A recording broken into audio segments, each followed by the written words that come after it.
송도교회에 오신 여러분들을 진심으로 환영합니다. 현장 예배에 오신 분들을 위해 마스크와 손소독제가 비치되어 있습니다. 예배당 현장 소독을 하고 있으며 특별히 예배 중에서도 24시간 대형 청정환기 시스템을 설치하였습니다. 공기 청정기 내에 UV로 강력한 바이러스 살균 시스템을 갖추고 있습니다. 설교자는 마스크를 쓰고 예배를 진행하며 예배 후에도 대형 환기 서큘레이터로 환기를 하고 있습니다. 현장 예배의 예방과 안전을 위하여 최선을 다하는 송도교회가 되겠습니다. 편안하고 행복한 현장 예배가 되기를 바랍니다. 감사합니다.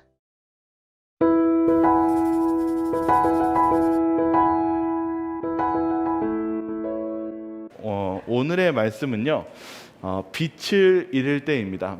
실은 이번 주에 제가 읽었던 연구 과제 내용이 빛과 어둠이었습니다. 근데 이 빛과 어둠을 통해서 실은 느꼈던 것과 또 우리 예언의 신과 하나님 주석을 보면서 이 하나님의 말씀을 좀 같이 나누려고 합니다. 빛은요, 하나님께서 창조 때 먼저 창조하셨습니다. 창세기 1장 2절과 3절 한번 읽어볼까요? 땅이 보이시나요? 네, 땅이 같이 읽겠습니다. 시작. 땅이 혼돈하고 공허하며 흑암이 깊음 위에 있고 하나님의 영은 수면 위에 운행하시니라. 하나님이 이르시되 빛이 있으라 하시니 빛이 있었고. 네, 빛은요, 혼돈 속에서 처음으로 질서를 만들고 시간을 창조하는 하나님의 역사의 시작에서 빛으로 시작합니다. 그래서 이 하나님의 창조의 처음의 시작은 빛이었습니다.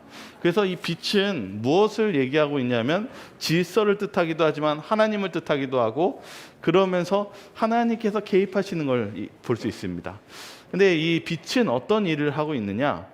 하나님은요, 여기 야고보서 1장 17절에는 하나님을 바라보니까 그분은 변함도 없으시고 회전하는 그림자도 없으시대요. 그러니까 여기 뭐라고 하냐면 빛들의 아버지께로, 하나님 자체가 빛이라고 얘기하고 있습니다.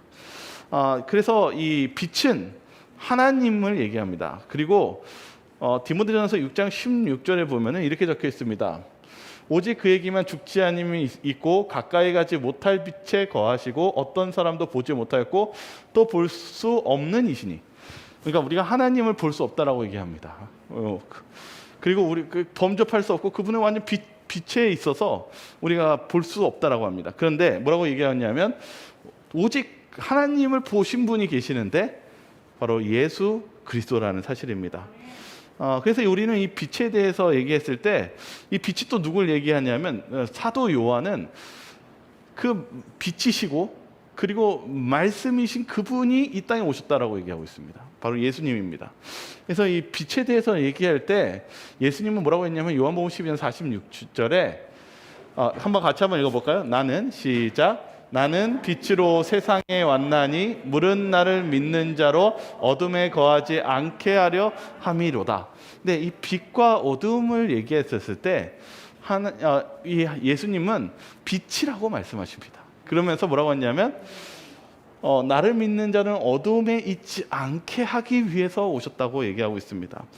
이 어둠은 바로 이 사단의 영역이며 죄를 얘기하고 그리고 생명이 없는 것을 얘기하고 있습니다.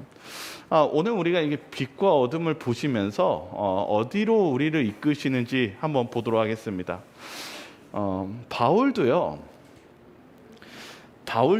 어떻게 했냐면 바울도 무엇했냐면 제대로 깨닫지 못했기 때문에 예수님을 잘 알지 못했기 때문에 그가 그리스도인들을 핍박했습니다.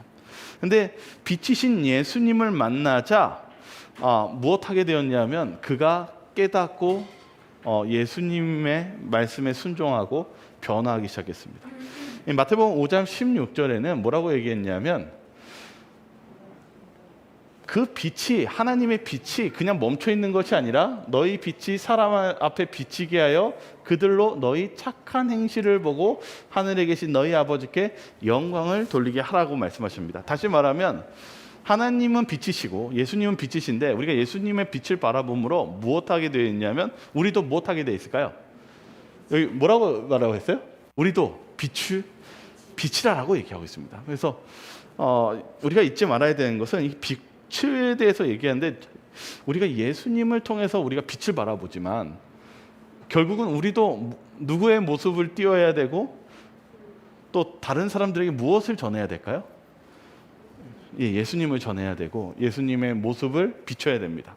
그래서 여기 뭐라고 했냐면 이 빛을 비추는 게 뭐라고 했냐면 너희의 착한 행실이라고 얘기하고 있습니다. 우리 신앙 속에서요. 제가 오늘 말씀을 이렇게 보면서 우리가 신앙생활 할 때 말로만 하는 신앙을 하고 살고 있지는 않았나 이런 생각도 한번 해봅니다. 말로는 그럴싸하게 얘기하지만 나는 정말 진실로 살고 있는가? 여기 빛과 어둠의 특징이 하나가 있습니다. 뭐가 있냐면요. 빛과 어둠은 실은 같이 있을 수 있을까요? 같이 있을 수 없는 존재일까요?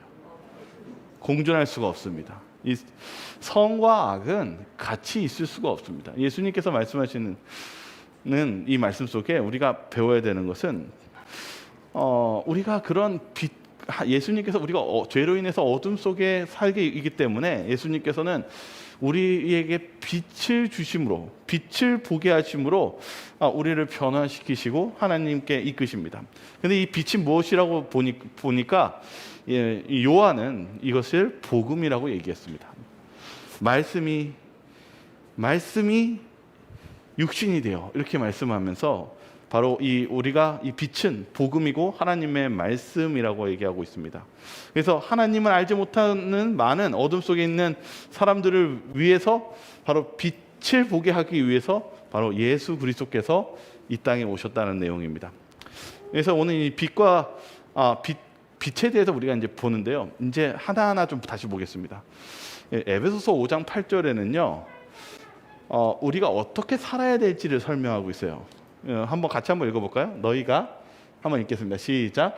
너희가 전에는 어둠이더니 이제는 주 안에서 빛이라 빛의 자녀들처럼 행하라. 뭐라고 얘기했냐면 우리가 예수님을 알기 전까지는 어디에 살고 있었어요? 어둠에서 살고 있었어요. 그런데 주 안에서는 우리가 이제 빛을 봅니다. 예수님을 통해서. 그런데 빛의 자녀들처럼 행하라. 이게 무슨 뜻이냐면 만약 이 페리파테오라는 단어인데 만약 빛이 있다면 빛 가운데 걸으라는 뜻입니다. 또 다른 뜻을 보면은요, 주석을 보면은 빛 가운데 걸어야 넘어지지 않는다. 우리가 어둠 가운데 걸으면 넘어진다. 당신은 여전히 빛 가운데서 걷고 있는가? 아니면 어둠 가운데 넘어져 있는가? 빛이신 하나님께서 은혜 베풀어 주시길 소망한다. 그러니까 오늘 하나님께서 원하시는 것은 오늘 새해지만은요. 하나님께서는 너희는 세상의 빛이라 라고 말씀하셨습니다. 우리가 하나님께서 빛이라고 말씀하신 것처럼 우리는 예수님을 바라보고 예수님의 그 빛 안에서 걸어가는 인생을 살아가야 됩니다. 근데 올 한 해가 그런 새해가 되셨으면 좋겠습니다. 빛 가운데 한번 걸어보셨으면 좋겠습니다. 빛 가운데 걸으시면서 시작하셨으면 좋겠습니다. 여기 신명기서 6장 5절에는 이렇게 적혀 있어요.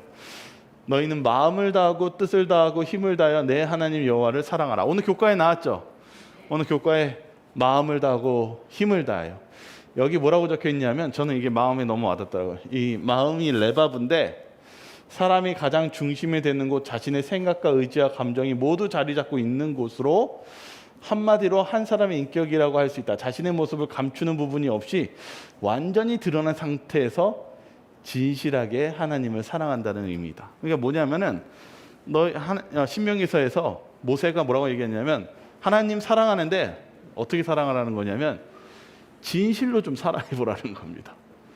하나님을 그저 사랑한다고 말할 때 내가 하나님 믿는다고 얘기할 때 한번 내 생활 속에서 진짜로 한번 살아보라는 것입니다. 그게 모세가 설교했던 신명기서 6장 5절의 말씀입니다. 마음을 다하고 뜻을 다하고 힘을 다하여, 이 뜻은 한번 진실하게 한번 살아보라는 것입니다. 인생을요. 여기서도 뭐라고 했냐면 삶의 현장에서 구체적으로 표현되는 것이 힘을 다하여라는 뜻이래요. 이게 구체적으로. 여러분 한번 구체적으로 한번 사랑해 보신 적 있습니까? 구체적이라는 게 무엇입니까? 그냥 나는 하나님 사랑합니다.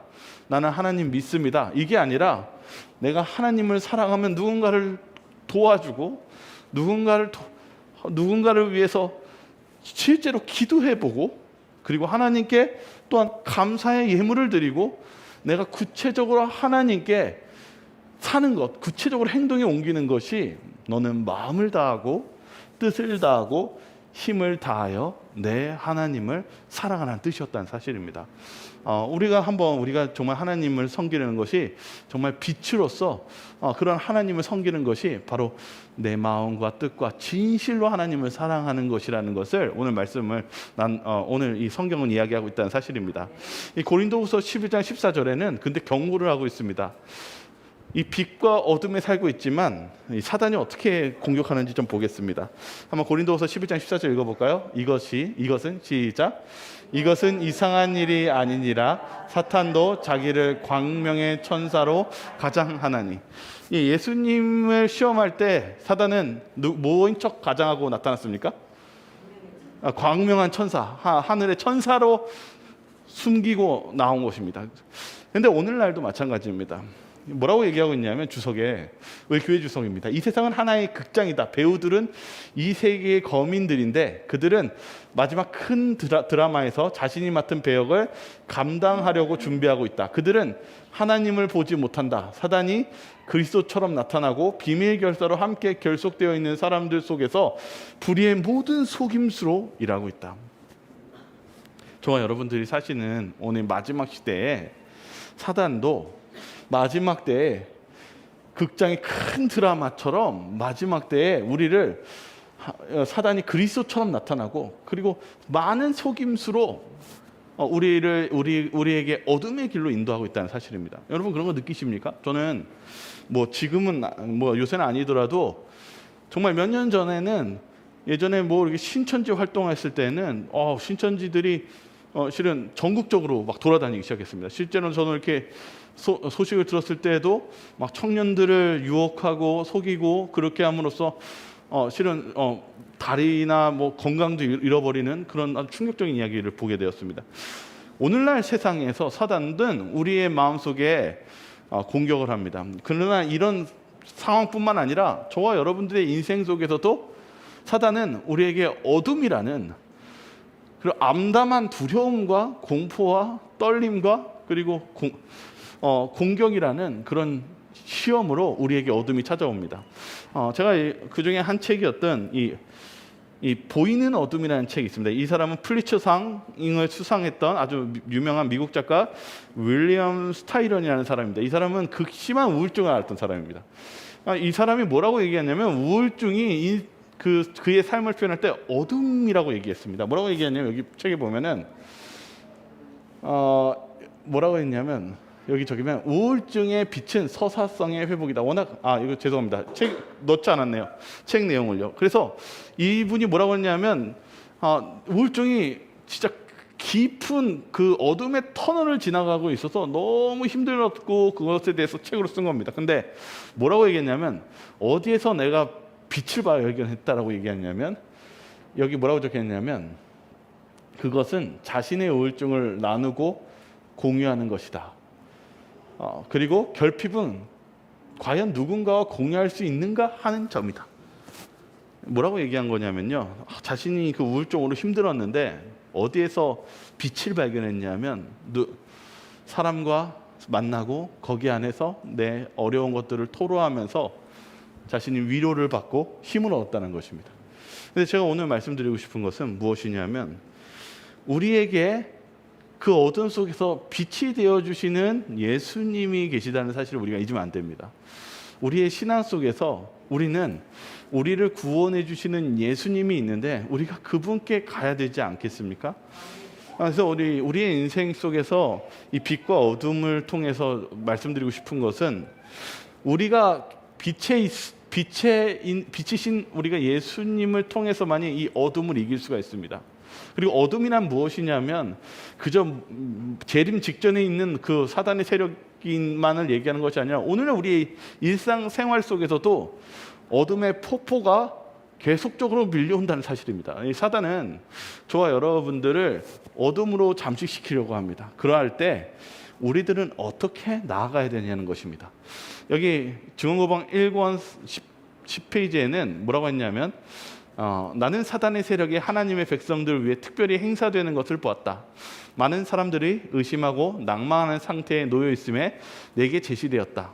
육체의 병약은 마음에 영향을 미친다. 교활하고 강력한 원수는 우리의 매 발걸음을 따라다니며 우리를 정로에서 벗어나게 하기 위하여 그의 힘과 기량을 사용한다. 이렇게 얘기하고 있어요. 우리가 가만히 있으면 사단은 우리를 잠식시켜 버립니다. 그러면 우리에게 필요한 게 뭐냐면 하나님의 백성들이 경성하지 않으므로 사단의 관계에 대해 무지한 경우가 너무 많다. 우리가 매일 깨어있는 삶이 필요합니다. 제가 오늘 이 말씀 속에서 누가 그렇다면 이 빛과 어둠 속에서 아주 투쟁적으로 그리고 그렇게 살아온 인물들이 누구였냐 그걸 보니까 다니엘이었더라고요. 다니엘이 다니엘서 6장 4절에 이렇게 적혀 있습니다. 이 다니엘이 사자굴에 끌려갔을 때 이 고관들이 이 다니엘을 고소하기 위해서 조사합니다. 근데 뭐라고 적혀 있냐면 고관들이 다니엘을 고발할 근거를 찾으려고 했는데 아무것도 찾지 못했다는 거예요. 근데 거기 뭐라고 적혀 있냐면 그가 충성되었대요.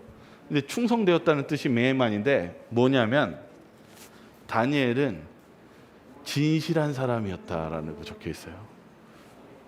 확고부동한 상태에 나타나는 어원인데 다니엘은 어떤 사람이었냐면 숨길 게 없는 사람이었어요. 근데 오늘 제가 이렇게 성경 실은 이 오늘 주제 빛과 어둠과 다른 설교를 준비하려고 찾다가 실은 뭘 찾고 있었냐면 진실에 대해서 찾고 있었습니다. 진실. 여러분들도 어떻게 진실하게 살고 싶으십니까? 솔직히 말씀드리면 이 세상은 진실하지 않은 것 같습니다. 이 세상은 그냥 하는 말 속에서도 거짓말이 넘쳐나는 세상인 것 같습니다. 뭐 작은 약속 하나도 뭔가 취소하면 거짓말은 늘 통용되는 그런 세상에 살고 있습니다. 그런데 여호와 하나님은 성경에 뭐라고 나오냐면 진실이 많으신 분이라고 적혀 있습니다. 진실하신 분이라고 적혀 있습니다. 하나님은 진실하신 분입니다. 그런데 뭐가 적혀 있냐면 하나님이 진실하니까 우리도 무엇하라고 하실까요? 하나님은요. 진실하. 여러분 올해 새해인데 진실하게 한번 좀 사실 볼 생각 있으십니까? 용기가 필요합니다. 여러분 이 세상 진실하게 사는 거 용기가 필요합니다. 안 그렇습니까? 다른 사람들은 다 자신의 이익을 위해서 말을 꾸며대고 얘기할 수 있지만 그리스도인에게 필요한 것은 진실함입니다. 근데 다니엘이 어떻게 살았다고 적혀 있냐면 숨길 게 없이 진실하게 살았대요. 저는 거기서 참 마음에 참 어떻게 보면 존경이 되었던 게 뭐냐면 다니엘은 기도를 숨어서 할 수 있는데도 그는 진실한 사람이었기 때문에 뭐 어떻게 해야 합니까? 문을 활짝 열고 자신이 사자굴에 들어갈 줄 알고 기도를 합니다. 하나님은 그런 진실한 사람을 찾으시고 좋아하신다는 사실을 잊지 마시기 바랍니다.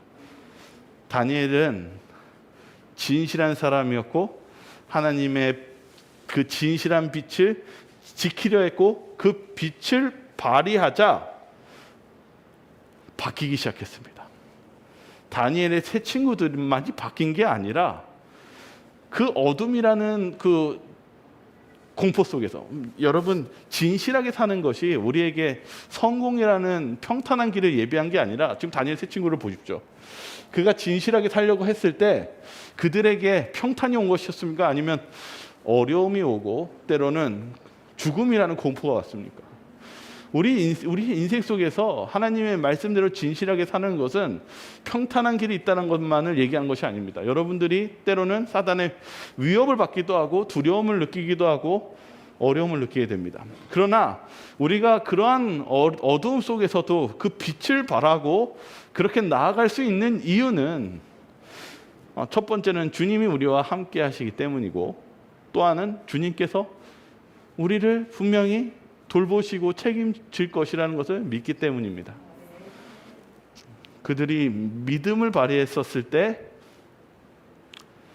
변화가 일어났습니다. 바로 느부갓네살 왕이 변화가 되었습니다. 다니엘서 3장 29절의 말씀입니다. 한번 같이 한번 읽어볼까요? 그러므로 시작. 그러므로 내가 이제 주소를 내리노니 각 백성과 각 나라와 각 언어를 말하는 자가 모두 사드락과 메삭과 아벳느고의 하나님께 경솔히 말하거든 그 몸을 쪼개고 그 집을 거름터로 삼을지니 이는 이같이 사람을 구원할 다른 신이 없음이니라 하더라. 누가 봤습니까? 왕이, 하나님을 믿지 않았던 왕이 변화되어 구원하시는 하나님이 있다는 것을 인정하고 하나님을 믿으라고 말하는 것입니다. 그러나 이제 저와 여러분들이 하나님께서 원하시는 것이 이제 뭔지는 아시죠? 뭐라고 적혀 있냐면 너희는 세상의 소금이니 너희는 세상의 빛이라. 하나님께서 여러분들에게 세상의 빛이라고 말씀하십니다. 근데 문제가 있습니다. 뭐가 문제가 있을까요? 여러분 세상의 빛인데 세상의 소금인데 뭐가 문제가 생길까요? 바로 여기 있습니다. 만일 그 맛을 잃으면입니다. 여러분 제가 오늘 제목이 그 빛을 잃는다는 건데 여러분 이 문제가 이제 여기 있습니다. 우리가 빛을 잃고 맛을 잃으면 어떻게 될까요? 우리가 하나님을 믿겠다라고 했지만 그렇게 잘 믿다가 빛을 잃어버리고 맛을 잃어버리면 어떻게 해야 될까요? 저는 여기에 큰 문제가 있다고 생각합니다. 저희가 만약 지금 맛을 잃고 있고 빛을 잃고 있다면 여기서부터 우리는 좀 잘 봐야 됩니다. 여기 뭐라고 얘기했냐면 먼저 살펴야 할 것은 누구보다도 우리 자신입니다. 다른 것들을 보기 전에 여러분 제일 먼저 봐야 되는 건 내 자신이 빛을 잃지 않았는지 내 자신이 맛을 잃지 않았는지 한번 보셔야 된다는 것입니다. 과연 우리는 빛의 자녀답게 걸어가고 있습니까? 제가 오늘 여기 어떠한 신문을 봤는데요. 신문의 내용이 뭐냐? 기독교 신문인데 이 언론인들에게 오늘날 교회가 어떻는지를 설문조사를 했어요. 근데 대부분이 되게 안 좋게 나왔어요. 근데 그 중에 뭐가 있었냐면 뭐라고 적혔냐면 이런 데 68.9%가 뭐 폐쇄적이다, 이기적이다, 권위주의적이다, 물질 중심적이다. 제가 예전에 한번 저희 교단 아닌 다른 교우님을 만나게 됐는데 저희 교단이 아닌 그분이 저한테 하신 말씀이 뭐냐면 자신 교회가 돈으로 이렇게 인정받는 것이 너무 가슴 아프다는 거예요. 그러니까 헌금을 많이 해서 장로가 되고 수석 장로가 되고 막 그런 얘기를 저한테 하시는 거예요. 그러면서 너무 그것이 속상하고 그런 상황 속에서 좀 답답함을 저한테 토로하셨습니다. 우리가 어느 순간 우리의 오늘 사는 세상이 빛을 잃어가고 있는 상황이 되고 있지 않은지 한번 생각하게 보게 됩니다. 교회적으로나 개인적 신앙 안에서 우리가 빛을 잃어가고 있지는 않은지 한번 되짚어 볼 필요가 있습니다. 그렇다면 우리가 그 빛을 잃었다면 어떻게 우리가 회복해야 될까요? 저와 여러분들이 신앙적으로 맛을 잃어버리고 그 빛을 잃어버리고 있을 때 어떻게 해야 될까요? 여기 느헤미야가 있습니다. 느헤미야는 에스라 시대와 느헤미야 시대는 바벨론에 의해서 이 성전이 다 무너져 버렸습니다. 그리고 그들이 다시 재건하고 시작해야 될 때 그들이 한 것이 있었습니다. 그게 무엇이었냐면 말씀으로 돌아가는 것이었습니다. 다시 성경을 읽고 그때 당시에 성경이 귀했기 때문에 성경을 읽어주면 사람들이 모여가지고 귀를 쫑긋 세우고 뒤꿈치를 들면서 하나님 말씀을 듣다가 무엇했냐면 울었대요.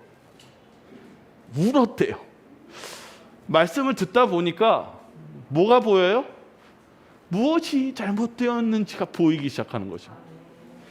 이때 당시에 사람들이 울었대요. 성전을 짓다가 이제 모여가지고 말씀을 듣고 그러면 이제 여기 있었던 이 말씀을 읽어줬던 율법을 읽어줬던 사람들이 나와서 울지 말라. 오늘은 성일이니 오늘은 안식일이니까 기쁜 날이니까 울음을 멈추고 그 잔치를 베풀어서 맛있는 음식 먹고 그렇게 보내라고. 만약에 거기에 먹을 것이 없는 가난한 사람이 있으면 좀 있는 사람이 나눠서 기쁜 날이 되어라고 얘기하고 있습니다. 여기 중세 시대 때에도 이 성경을 읽을 수 없는 중세 암흑 시대에도 마틴 루터라는 이 성직자가 나와서 그가 외쳤던 것이 무엇이었냐면 토타 스크립투라였습니다. 우리가 오직 성경으로 이야기하자. 우리가 뭔가 잘못되었을 때, 위기가 찾아왔을 때 다시 말씀으로 돌아가고 다시 하나님께로 돌아가면서 우리가 이 위기를 헤쳐나가야 될 것입니다. 우리가 빛을 잃어버리고 우리가 맛을 잃어버리면 우리가 주님께로 돌아가는 길 외에는 없습니다. 오늘 저희 이 새해가 되었지만은 저와 여러분들이 뭔가 잃어버린 것이 있다면, 진실되게 다시 돌아가길 원한다면 오늘 하나님의 말씀이 여러분들에게 적용되시고 그것을 읽으시고 그렇게 새롭게 출발하시는 한 해가 되셨으면 좋겠습니다. 그러나 진짜 우리가 치유를 받고 다시 시작하는 것은 저는 요한복음 13장 8절과 10절을 통해서 보게 됩니다. 같이 한번 읽어보겠습니다. 베드로가 이르되, 같이 읽겠습니다. 시작. 베드로가 이르되 내 발을 절대로 씻지 못하시리이다. 예수께서 대답하시되 내가 너를 씻어주지 아니하면 내가 나와 상관이 없느니라. 예수께서 이르시되 이미 목욕한 자는 발밖에 씻을 필요가 없느니라. 온몸이 깨끗하니라. 너희가 깨끗하나 다는 아니니라 하시니. 예수님께서요, 실은 가장 낮아지셔서 이 제자들의 발을 씻겨주는 장면입니다. 근데 베드로가 뭐라고 했냐면, 절대 예수님 제 발을 씻어줄 수 없습니다 하는데, 예수님은 이것을 아주 엄중하게 이야기합니다. 뭐라고 얘기하셨냐면, 내가 너를 씻어주지 아니하면 내가 나와 상관이 없다. 여러분들은 이 이후의 이야기를 잘 아실 것입니다. 베드로가 예수님을 배반합니다. 그리고 저주합니다. 그리고 예수님께서 십자가에 달려 돌아가십니다. 그리고 예수님께서는 그를 다시 세우십니다. 오늘 우리의 사는 인생 속에서 우리는 하나님을 믿는다라고 얘기하지만 또 어쩌면 우리는 빛을 잃을 수도 있고 그리고 맛을 잃을 수가 있습니다. 올 한 해가 여러분들에게는 어떤 삶을 사셨는지는 저는 모릅니다. 그러나 우리는 빛을 잃을 수가 있고 맛을 잃을 수 있다는 사실을 잊지 마시기 바랍니다. 우리가 빛을 잃고 맛을 잃으면 거기서 그냥 낙담하고 그냥 멈추는 것이 아니라 우리를 회복시키시기 위해서 우리의 발을 씻겨주시는 그런 예수님이 있다는 사실을 잊지 마시기 바랍니다. 여기 뭐라고 적혀 있냐면 주석에, 여기에는 분명한 영적 교훈이 있다라고 얘기합니다. 그들은 완전히 다시 씻을 필요가 있을 만큼 배교에 빠지지는 않는다. 그러나 그들의 생애에 죄가 없는 것은 아니었다. 그들은 종종 사단의 미혹에 굴복하였다. 이 씻음은 진지한 회개와 자백을 통해 죄가 제거될 때에만 의미가 있는 것이다. 저희는 빛을 잃을 때 저희를 용서해 주시는 예수 그리스도가 있다는 사실입니다. 그리고 회개와 자백을 통해서 우리가 용서받고 새롭게 시작할 수 있는 그런 예수님의 은혜가 있기 때문에 우리는 희망이 있는 것입니다. 에베소서 5장 3절에 이 우상 숭배가 심했던 그 교회가 에베소 교회입니다. 여기 이게 에베소거든요. 보이시나요? 여기 어디 위치되어 있냐면, 여기 사진은 잘 안 나오지만 바로 이 터키에 있습니다. 이게 에베소예요. 여기가 에베소입니다. 여러분 마음속에 한번 상상을 한번 해보십시오. 이 유적지가 이렇게 되어 있지만 한번 상상을 하면 이런 그림이 되지 않을까 생각합니다. 여기에 우상 숭배가 화려하게 있었습니다. 거기에는 타락한 생활 습관에 섞여 있는데 바울이 이곳에 와서 뭐라고 설교하냐면, 이제 빛이 왔으니까 나와야 합니다라고 얘기하는 것입니다. 한번 보죠. 여기 말씀에 뭐라고 적혀 있냐면, 음행과 온갖 더러운 것과 탐욕은 너희 중에서 그 이름조차도 부르지 말라. 이는 성도에게 마땅한 바니라. 바울이 뭐라고 얘기합니까? 그 잘못된 생활 습관과 그 어둠 속에 있는 곳에서 나오라라고 얘기합니다. 죄를 버리라고 얘기합니다. 이게 무슨 뜻일까요? 하나님께서는 우리가 빛과 어둠에 대해서 오늘 나눴지만은 하나님은 우리를 어둠 속에서 끄집어내시길 원하십니다. 여기 뭐라고 적혀 있냐면 바울은 타락한 어둠에 속한 일에 참여하지 말고 도리어 그것을 책망하라고 말합니다. 책망하다는 뜻이 어떤 뜻이냐면 밝히 드러내라는 의미를 가지고 있습니다. 그 빛은 그리스도 안에서 새로운 삶을 살아가는 사람들을 통해 나타납니다. 다시 말하면 여러분 그냥 뭔가 어둠에 있다고 잘못된 길을 갔다고 책망해서 너 그렇게 왜 그렇게 하라고 하는 말이 아니라 진정한 이 치유는 그 변화는 뭐라고 적혀 있냐면 밝히 드러내는 거래요. 빛을. 이게 뭐냐면 그 빛은 그리스도 안에서 새로운 삶을 살아가는 사람들을 통해 나타납니다. 이게 뭐냐면은 사람이 어떻게 변화할 수 있을까요? 사람을 어떻게 다른 길로 인도하고 하나님께서 뭐라고 얘기했냐면 너희는 세상의 빛이라고 얘기하고 있습니다. 근데 우리가 어떻게 빛이 될 수 있을까요? 그것은 우리가 그리스도 안에 사는 삶의 모습을 보여줘야 된다는 것입니다. 그 빛의 열매는 착함과 의로움과 진실함에 있습니다 라고 얘기하고 있습니다. 우리가 진실되게 살고 그리고 하나님의 말씀대로 사는 이 결심이 올 한 해 첫 시작이 필요하지 않을까 생각이 듭니다. 이것은 꾸짖고 나무라는 걸로 오해하지 말아야 합니다. 성도가 가진 새로운 빛으로 삶을 보여줌으로써 어둠을 드러내라는 것입니다. 실은 제가 오늘 이번 주 말씀 준비하면서 계속 또 보고 있었던 게 요셉이었습니다. 제가 요셉 이야기를 너무 좋아하는데 실은 요셉에 대해서 어떤 분들은 그 참 미련하다고 막 얘기하는 게 있습니다. 이게 꿈에 대해서 형들에게 얘기하는 것이 좀 잘못되었다. 그런데 제가 이제 성경 속에서 이렇게 와닿았던 부분이 뭐냐면 요셉은 어릴 때부터 무엇한 사람이었냐면 실은 진실한 사람이었습니다. 하나님이 진실하니까 우리도 진실하라는 말씀을 제가 이렇게 찾아보니까 요셉은 자신의 정직함과 하나님의 말씀을 그대로 전달하는 진실한 사람이었습니다. 근데 형들은 그 말 듣기 너무 싫어했습니다. 그래서 요셉을 죽이려고 했던 것입니다. 이 정도 여러분이 노예로 끌려가면 어떤 생각이 드시겠습니까? 내가 진실하게 살지 말아야지 이런 생각 들지 않겠습니까? 근데 요셉이 한 일은 내가 하나님을 말씀대로 살아가고 하나님의 말씀대로 진실하게 더 끝까지 살아보겠다. 하나님께서 도와주신다는 것을 믿으며 산 것입니다. 요셉은 그렇게 정직하게 살았지만은 그의 과정 속에 어려움과 어둠이 깔려 있었습니다. 그러면 포기해야 되는 것입니까? 그러면 우리의 이 하나님의 말씀대로 살면서 어두움이 찾아오면 우리는 넘어지고 그리고 자포자기하고 그리고 그것을 멈춰야 되는 것입니까? 그러나 요셉은 하나님의 말씀대로 빛으로 살아가기를 결심하고 진실되게 살아갔을 때 하나님께서는 그를 높여주셨습니다. 때로는 우리가 하나님의 말씀대로 살아가고 진실되게 살아갈 때 핍박이 있고 어려움이 있습니다. 때로는 하나님의 말씀을 전파하다가 고난을 받는 게 사실입니다. 그러나 여러분 낙담하지 마시기 바랍니다. 왜냐하면 하나님의 말씀대로 살아가는 데에는 축복이 있다는 사실 잊지 마시기 바랍니다. 하나님께서 진실하신 분이기 때문에 우리가 진실하게 사는 것은 하나님의 품성의 빛을 발하는 것이지 그것이 결코 나쁜 것이 아닙니다. 여기 뭐라고 얘기하고 있냐면 제가 여기 이 성경절이 마음에 와닿았었는데 요셉이 그의 형제를 총리가 돼서 만났을 때 이런 글귀가 있어요.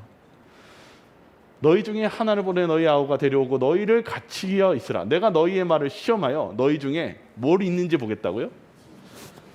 진실이 있는지 보리라. 그 요셉이 그의 형들에게 보고 싶었던 것 중에 하나가 진실함이었습니다. 근데 하나님께서도 우리에게 보고 싶어하는 것 중에 하나가 뭐냐면 진실함이더라고요. 그게 여러분들이 죄가 많고 적고를 떠나서 하나님이 정말 좋아하는 장면이 뭐냐면 진실한 모습입니다. 예수님이 헌금 낼 때 누가 가장 많이 냈다고 얘기했습니까? 그 과부가 얼마 안 되는 가장 적은 돈을 냈는데 예수님은 그것을 흐뭇하게 보시면서 뭐라고 해요? 이 중에서 이 사람이 제일 많이 냈다라고 얘기했습니다. 우리의 하나님께서 원하시는 것은 진실한 사람입니다. 그냥 뭐 좋은 옷 입고 아니면 꾸며대는 그런 말을 살고 사는 것이 아니라 하나님은 저와 여러분들이 진실하게 얘기하고 진실하게 대하는 것을 좋아하십니다. 오늘 우리의 삶 속에서 빛과 어둠 안에는 우리의 삶이 어떻게 살아가야 되는지가 나타나 있습니다. 오늘 우리는 그런 어려움과 핍박이 있는 그런 인생을 살지만 하나님께서는 반드시 그 값을 갚아주시고 분명히 우리에게 축복의 길로 인도해 주실 것입니다. 그러므로 오늘 우리의 삶 속에서 저와 여러분들은 그 빛의 길을 한번 걸어봐 보시기를 오늘 새해 새로운 결심을 정말 제안해 드립니다. 세상에 비친 그리스도인의 모습은 어떤 모습인지 이거 읽고 좀 마치도록 하겠습니다. 실은 오늘 말씀드리는 말이 누가복음 6장 42절에 있는 말씀입니다. 같이 한번 읽어볼까요? 시작. 너는 내 눈 속에 있는 들보를 보지 못하면서 어찌하여 형제에게 말하기를 형제여 나로 내 눈 속에 있는 티를 빼게 하라 할 수 있느냐?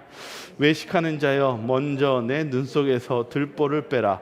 그 후에야 내가 밝히 보고 형제의 눈 속에 있는 티를 빼리라. 실은 오늘 새해인데요. 정말 중요한 거는 여러분 다른 사람을 보지 마시고 나를 보는 것입니다. 내 안에 맛이 있는가? 내 안에 빛을 잃진 않았는가? 한번 점검하시면서 하나님과 진실된 관계를 한번 시작해 보시길 바라겠습니다. 그렇게 함으로 하나님과 가까워지고 동행하시는 그런 새해 하나님의 영광이 되는 역사가 되시길 바라며 오늘 말씀을 마치도록 하겠습니다. 기도하고 마치겠습니다. 사랑이 많으신 하나님 아버지, 오늘 이 새해에 저희들이 또 이 빛과 어둠 속에서 주님이 빛이 되심을 저희가 알게 되었습니다. 주님, 저희들이 주님의 빛을 따라 살기를 원하고 또 세상에 빛이 되라는 그 사명을 들었습니다. 주님, 저희들이 빛이 되지 못하고 때론 맛을 잃었다면 저희들을 밝히 볼 수 있는 기회가 되게 도와주시옵소서. 저희들이 진실되게 살지 못했다면 오늘 저희의 죄들을 용서하여 주시옵시고 하나님이 진실하신 것처럼 저희들도 그 진실함으로 살아가는 아버지의 자녀가 되게 도와주시옵소서. 새해입니다. 저희들 많은 기도와 또 바람과 소망이 있습니다. 주님, 이 새해의 시작을 저희가 주님을 닮아가고 주님의 말씀을 경청하는 새해가 되게 도와주시옵소서. 저희를 사랑하시는 예수 그리스도 이름으로 기도드리옵나이다. 아멘.